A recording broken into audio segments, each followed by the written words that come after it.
In this video of demonstrating the pieces of content that you can add on PebblePad when it comes to templates/workbooks, I wanted to go into the very cool part that PebblePad allows is for rubrics. So you select rubric and it'll give you a column and row, which of course looks very similar to this right here, the column and row.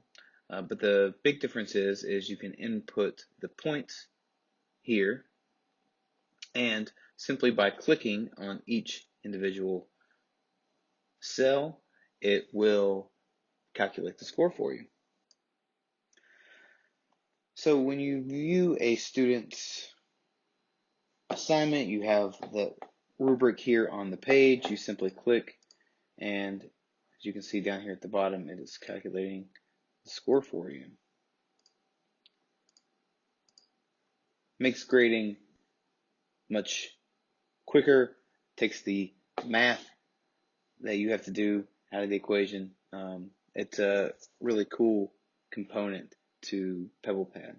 But there is another way that you can do the rubric. There is a downside to this embedded style of putting a rubric in, and it's that you likely have your rubrics already on a Word doc, a Google Doc. There's no good, convenient way excuse me, of transferring in a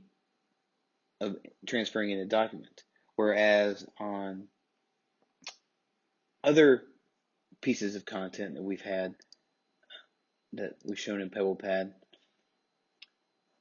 you're able to, like for instance, text area, if you have a syllabus or an assignment sheet, you can copy and paste.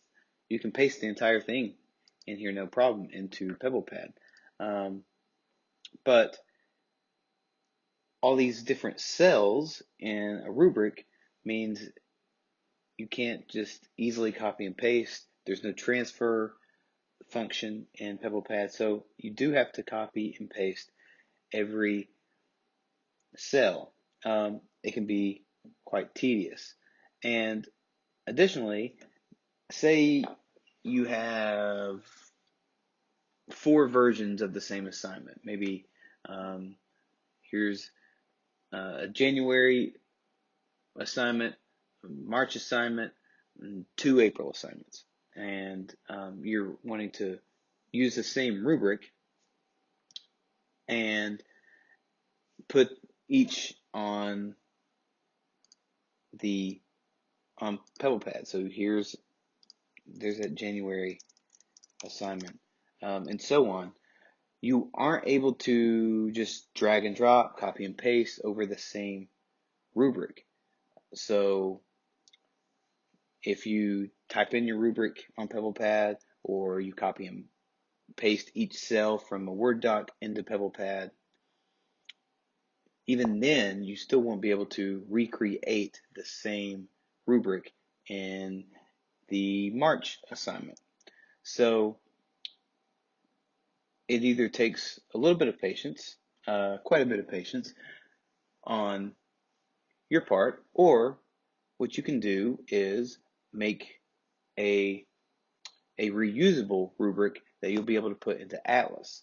And that's a whole another beast. I'll have a separate series of videos describing how to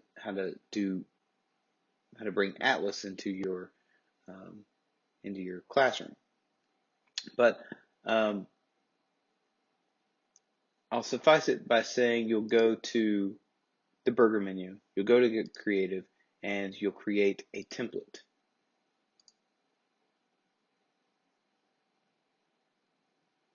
On this template, again, you will select rubric. Templates, unlike workbooks, require you to tell the students to save as. Most common one that I see, I think is most effective, you say save as last name, first name, and date, and your students should follow suit. but you'll input your rubric here. The big thing is that when you save it, you have now two options, not just to name your template or to name your rubric, but also select what type of asset it is. And rubrics, in order to be reused for universally across your course, your workspace, you need to select feedback. Once you select feedback, confirm, and then I'll show you on a separate Atlas video of ways of putting in how to put in a rubric through Atlas.